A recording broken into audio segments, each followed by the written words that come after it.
최근 한국과 태국 사이에서 벌어지고 있는 심상치 않은 관계 때문에 한숨이 끊이지 않는다는 한 한국어 강사가 있습니다. 이 강사는 태국의 방콕 출신이라고 하는데요. 예상치도 못하고 있다가 갑자기 들은 이번 소식에 깜짝 놀라게 되었다고 합니다. 한국과 각별한 사이가 있다는 이 태국 출신의 한국어 강사는 이번 사태에 대해 어떤 생각을 가지고 있을까요? 사연 바로 시작합니다. 안녕하세요. 저는 태국 방콕 출신의 나타폰이라고 합니다. 현재 방콕에서 한국어를 가르치고 있는 강사로 일하고 있죠. 오늘 말씀드릴 얘기는 다소 무거운 얘기일 수도 있지만 그에 앞서 우선 제 딸아이 이야기부터 잠깐 짤막하게 말씀드리고 시작해보겠습니다. 다들 아시다시피 요즘 전 세계적으로 한류 열풍이 참 뜨겁죠. 저도 딸아이 덕분에 요즘 젊은 친구들이 좋아하는 BTS부터 시작해서 K-드라마나 K-뷰티 그리고 K-푸드 등 한국과 관련된 많은 것들을 아는 편입니다. 사실 원래 태국은 한국보다는 중국에 대한 감정이 굉장히 긍정적인 국가였어요. 원래 한국을 싫어했다는 게 아니라 상대적으로 중국과 유독 가까웠다는 얘기예요. 국민들의 감정뿐만 아니라 국가 간에도 태국과 중국은 전통적으로 우호적인 관계를 유지해 왔으며 특히 경제적 협력 면에서 긴밀한 관계를 맺고 있는 국가였죠. 두 나라는 무역, 투자, 관광, 인프라 개발 등 다양한 분야에서 꽤 오랜 기간 협력해 왔습니다. 게다가 중국인들이 태국으로 많이 이주해 오면서 태국인들과의 통혼이 많이 이루어지기도 했고 거기에 문화적인 교류도 활발한 데다가 태국 상층부에서도 중국계가 많은 탓에 이들의 강한 영향력 때문에 태국과 중국과의 관계는 꽤 깊다고 할 수 있는데요. 그런데 2010년대 중반 이후 중국의 구매력이 급격히 상승하면서 경제적으로도 이전에 비해 중국과의 교역이 훨씬 더 활발해지고 태국으로 오는 중국인 관광객 비중도 대폭 증가하기 시작하였는데 이에 따라 양국 간 교류가 급격히 많아지면서 갈등이 점차 생겨나기 시작하더니 최근에는 중국을 싫어하는 사람들도 꽤 많이 보이는 모습으로 바뀐 분위기이기도 합니다. 특히 중국 관광객들이 대거 늘어나면서 생긴 문제에는 대폭 늘어난 중국인 관광객들의 무례한 행동이나 문화적 차이에서 오는 갈등이 있었는데요.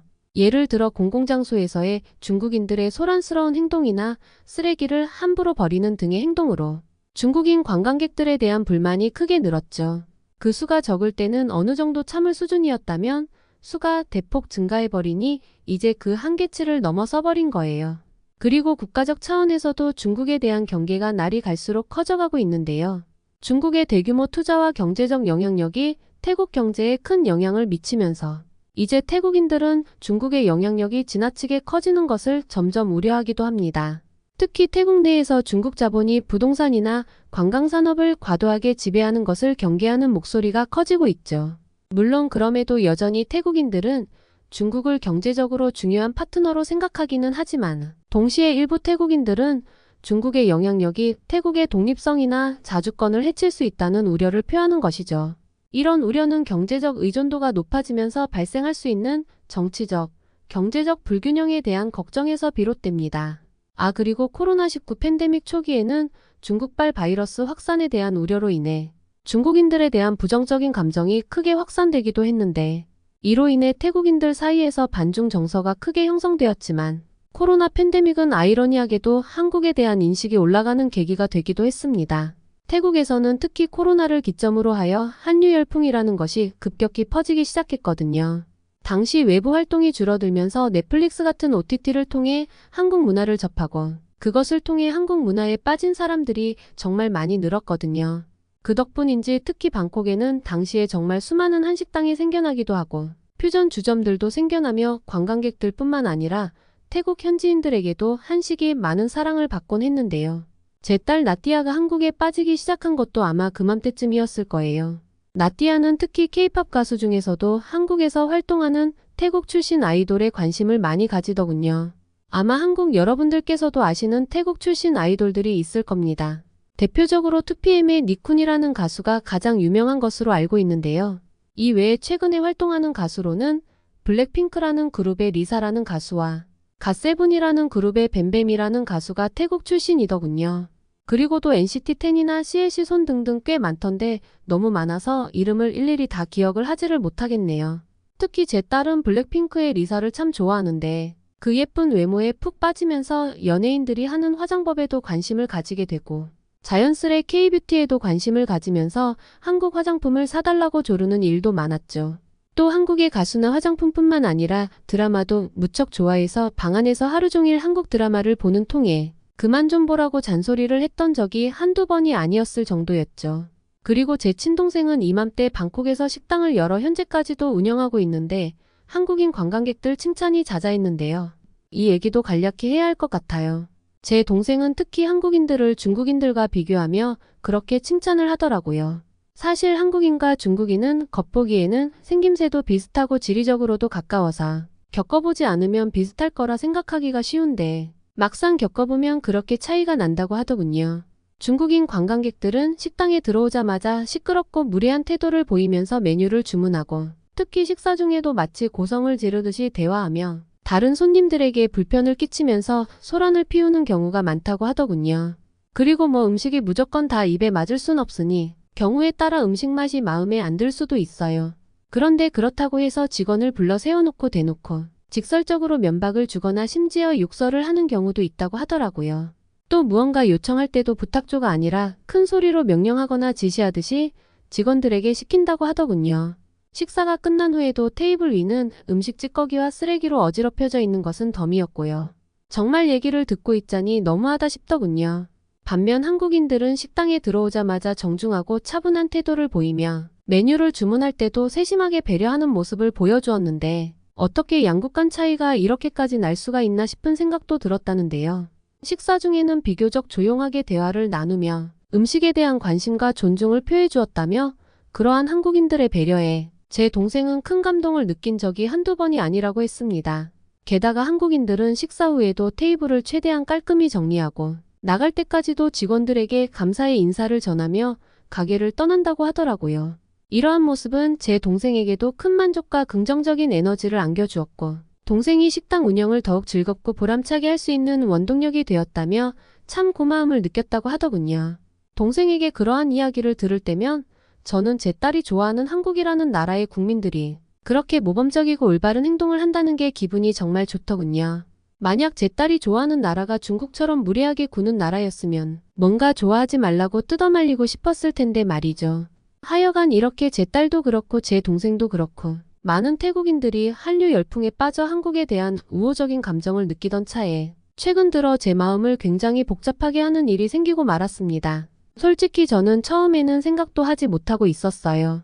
그저 아무 생각 없이 인터넷을 둘러보는데 갑자기 태국 내에서 한국 물건 절대 안 쓰겠다, K-팝 절대 안 듣겠다, 한국 여행 절대 안 가겠다 등의 한국 보이콧 운동이 SNS를 통해 급속도로 퍼지는 게 보여지는 게 아니겠어요? 그리고 이러한 보이콧 운동에 밴 코리아라는 해시태그를 붙여놓고 다들 퍼나르고 있는 모습이더군요. 대체 무슨 일이 벌어지고 있는 것인지 처음에 정말 의아했습니다. 분명 태국인들은 얼마 전까지 한국 여행도 자주 가고 한류 열풍에도 빠져 한국을 굉장히 좋아하던 사람들이었거든요. 저는 일단 대략적으로라도 무슨 일인지 알아보기 위해 급히 인터넷으로 검색을 좀 해보았습니다. 알고 봤더니 불법 체류자 문제가 바로 그 원인이었는데요. 한국에 체류 중인 불법 외국인 중에 태국인의 비율이 상당히 높기 때문이었고 이에 따라 한국이 태국인 관광객들에게 까다로운 입국 심사를 하게 되면서 출입국 심사에서 반환되는 경우가 많아지게 되어 태국인들에게 한국에 대한 반감이 생기게 된 것 같더군요.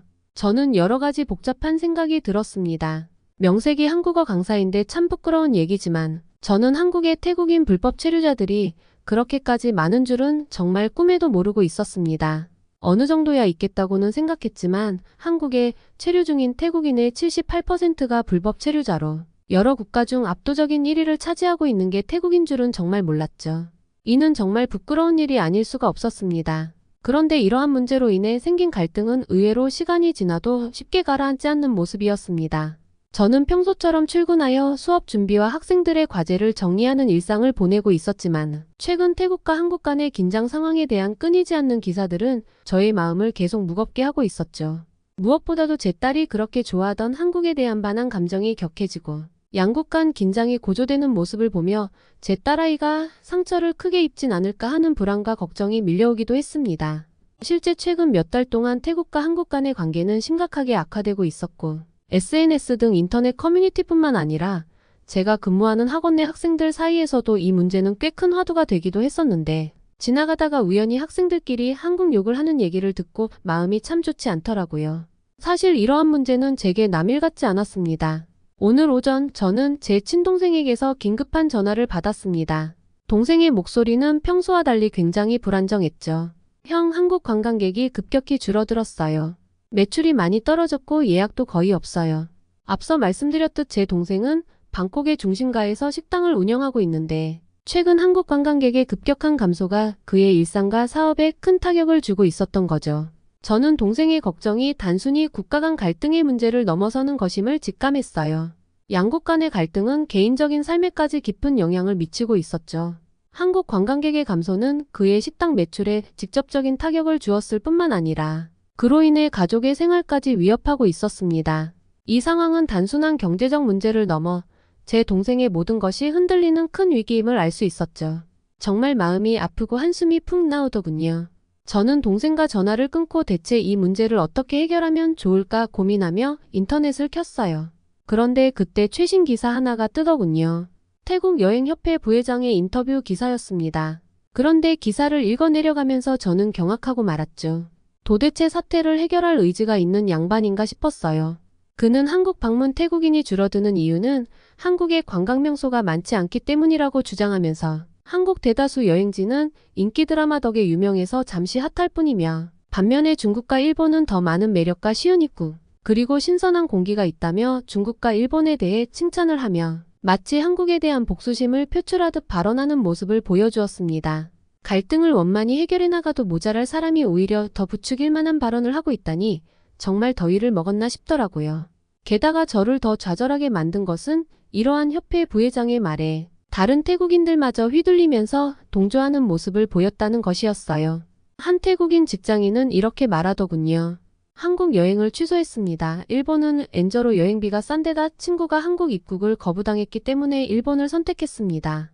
한국 측은 제 친구의 호텔 환불도 거절했습니다. 이 때문에 저는 한국 관광은 리스크다라고 느낍니다.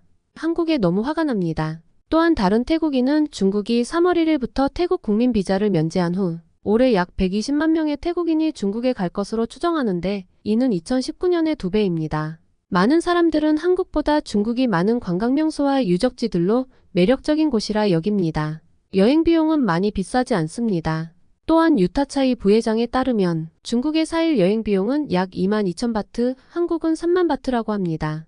일본도 해외 관광객들에게 고평가되는 문화와 역사가 있지만 엔화가 급락해서 한국에 비하여 굉장히 저렴한 선택입니다. 라는 인터뷰를 하였고 인터넷 베스트 댓글에서는 저는 동아시아 모든 나라를 여행 가봤지만 한국이 가장 실망스럽고 서비스도 안 좋고 갈만한 곳과 놀만한 곳이 많지 않아서 저는 여러분이 한 번 정도 가면 충분하다고 생각합니다. 우리는 대개 한국 드라마를 보고 화려한 것을 보지만 막상 가면 실망이 넘칠 것입니다.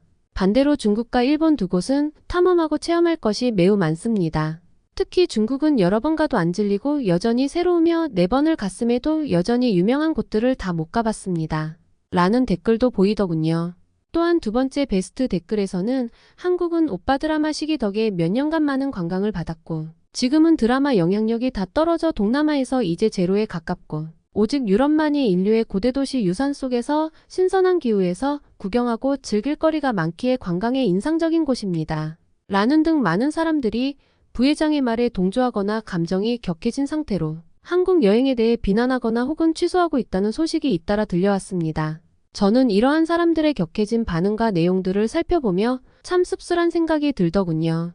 사실 이와 같은 격해진 분위기는 전형적인 선동의 일환일 수 있다는 생각이 들었습니다. 저는 감정적으로 자극받은 일부 여론이 과장되거나 왜곡되어 퍼지면서 실제로는 한국에 대한 무수한 긍정적인 경험과 우호적인 감정이 감춰지고 있다는 것이라는 생각이 들었습니다. 우선 여행협회의 부회장이라는 사람이 갈등의 표면적인 측면만을 부각시킨다는 것에 대하여 깊은 한탄을 할 수밖에 없었고 대중들은 점점 더 한국에 대한 부정적인 여론만을 확대 재생산해 나가며 이성과 객관성을 잃어가는 것처럼 보였어요. 저는 서로에 대한 이해와 배려보다는 감정적인 반응을 유도하는 이러한 분위기 속에서 깊이 있는 소통과 진정한 해결을 찾아가는 것이 더욱 중요하다는 생각이 들었어요. 실제 논란의 시작은 태국 일간지 방콕 포스트가 한국 여행을 갔다가 입국을 거절당한 태국인 관광객의 이야기를 전하면서부터였습니다. 당시 신문은 태국인 가운데 부유층이나 학자들도 한국에서 입국을 거절당했다며 X 등 SNS에서 가장 인기 있는 해시태그가 한국 여행 금지였다고 전했는데요. 그러면서 한국인이 태국인을 인종차별한다는 주장도 그대로 전했습니다. 즉 최초 언론 보도에서부터 문제가 좀 있었어요. 그런데 실제 상황을 파고 들어가 보면 불법 체류 문제는 물론이고 그보다 더 심각한 문제들도 존재하고 있었습니다. 태국인들은 한국에서 마약 유통이나 불법 성매매 행위를 일삼고 있었는데 왜 입국을 거절당하는지에 대한 이러한 이유를 보도에 포함한 기사는 찾아보기가 힘들었죠. 심지어 이러한 강력 범죄 문제는커녕 불법 체류에 대한 문제조차도 기사에 언급하지를 않았어요. 그러니 태국 대중들은 이유 없이 인종차별을 당한다고 선동을 당하고 반항 감정이 생기는 악순환이 벌어질 수밖에 없었죠. 사실 한국 측에서는 이러한 현실 속에서 입국 심사를 까다롭게 하는 것 외에는 달리 방도가 없었던 건데 말이죠. 불법 체류 방지를 위해 필요한 조치를 취하는 것은 당연한 임무이자 엄정한 외국인 체류 질서 확립은 국익과 주권사항이며 불법 체류는 노동시장을 왜곡할 뿐만 아니라 마약범죄 등 강력범죄로 이어져 국민 안전을 위협할 수 있는 문제이기 때문이에요. 조금 더 구체적으로 찾아본 바에 따르면 한국 체류 태국인 중 합법 체류자는 불과 1만 8천 명에 불과한 반면 불법 체류자는 15만 7천 명이 넘는다고 하더군요. 즉 한국 체류 태국인의 78%가 불법 체류자로 여러 국가 중 압도적인 1위를 차지하는 게 태국이었고 실로 이는 심각한 문제가 아닐 수가 없었습니다. 저는 정말 이러한 자료를 찾아보고 부끄러움을 감출 수가 없었어요. 한국에서 월 200만 벌어도 태국에서 받는 월급의 두세 배는 되기 때문인 것이죠. 그런데 부끄러움도 모르고 오히려 여행협회 부회장이라는 사람이 반환을 부추기고 언론에서 대중을 선동하는 모습을 보며 정말 깊은 한숨을 내쉴 수밖에 없었죠. 그리고 그렇게 한국을 좋아하던 제 딸아이 나띠아도 근래 들어 태국 내 반한 감정을 인식했는지 급격히 얼굴 표정이 어두워졌더군요. 뭔가 상처를 받을까봐 직접적으로 물어보진 않았지만 제게 말을 안 해도 저는 딸아이의 심정을 알 것 같더라고요. 그렇게 좋아하던 나라를 갑자기 모든 사람들이 욕을 하고 있다면 어떨까 싶으면서요. 그런데 더 큰 문제는 동생의 식당이었어요. 평소 한국인 관광객들로 북적거리던 식당이 갑자기 한산해졌는데 이대로 가다간 식당 문을 닫아야 될지도 모르겠다고 한숨을 푹푹 내쉬는데 그 식당은 동생 가족 생계 수단이자 자부심이었거든요. 그리고 인근의 동생과 친한 식당 사장님들도 모두 다 비슷한 고민으로 울상이라고 하더군요. 저는 참 많은 고민이 들기 시작했어요. 어떻게 하면 이 난관을 벗어날 수 있을까? 어떻게 하면 다시 한국과의 관계를 회복할 수 있을까? 하지만 쉽게 답이 나오지 않았습니다. 아무리 생각해봐도 제가 할 수 있는 일이라고는 제 힘이 닿는 한에서 제 직업을 통해 학생들에게 이 문제를 바르게 알리고 가르치는 것이었는데 그런데 이 또한 호락호락한 일만은 아니더군요. 처음에는 학생들 반발이 만만치 않았거든요. 사실 학생들이 이미 꽤 많이 나가긴 했어요. 한국과 갈등이 생기면서 한국어 수업도 중도에 그만둔 친구들이 많았거든요. 그런데 그나마 남아있는 학생들이라도 뿌리 자체는 태국인이었기 때문에 아무래도 태국 입장에 좀 더 쏠려 있을 수밖에 없었죠. 학생들은 이미 태국 언론과 사회적 분위기에 영향을 받아 한국에 대한 부정적인 인식을 갖고 있었기 때문에 제 생각에 이들의 기존 생각과 맞지 않아 갈등이 생기기 시작했습니다. 강의실에서는 열띤 논쟁이 일어났고 일부 학생들은 제가 한국의 입장을 지나치게 감싸고 있다는 생각을 표출하기도 했죠. 하지만 저는 이러한 반발이 자연스러운 과정임을 이해하고 조금씩 인내하며 대화를 이어갈 수밖에 없었어요. 언론에서 공개하지 않은 실제 팩트와 다양한 사례를 통해 한국에서 실제 벌어지고 있는 태국인들의 심각한 현실을 면밀히 설명하고 양국 간의 갈등을 해결하기 위한 실질적인 방안에 대해 논의하고자 노력했습니다. 그리고 이런 불법적인 행위들과 범죄가 계속된다면 한국 사람들이 태국인들을 도대체 어떻게 바라볼 것인지에 대해서도 한번 생각해보자고 이야기했죠. 그런데 도리어 적반하장식으로 우리가 한국을 욕하기까지 한다면 우리 얼굴에 우리가 침을 뱉는 행위가 아닌 것인가 잘 생각해보자고 말했습니다. 입장을 바꿔서 생각해보자고 말이죠. 우리의 수준을 낮추지 말고 스스로 높여가 보자고 말이에요. 그러자 점차 학생들도 제 접근 방식의 타당성을 인정하기 시작하여 갈등을 극복하기 위한 건설적인 대화와 협력의 필요성을 느끼는 듯 하더군요. 이 과정을 통해 학생들은 단순히 갈등의 표면적인 문제를 넘어 보다 깊이 있는 이해와 서로의 입장에서의 관점을 보는 듯 했습니다. 이 작은 변화들이 쌓여 나중에는 더 큰 이해와 화해로 이어지길 바라는 마음으로 저는 지금도 계속해서 노력해 나가고 있습니다. 그리고 이번 사태는 사실 한국 사람들의 잘못이 없는 일입니다.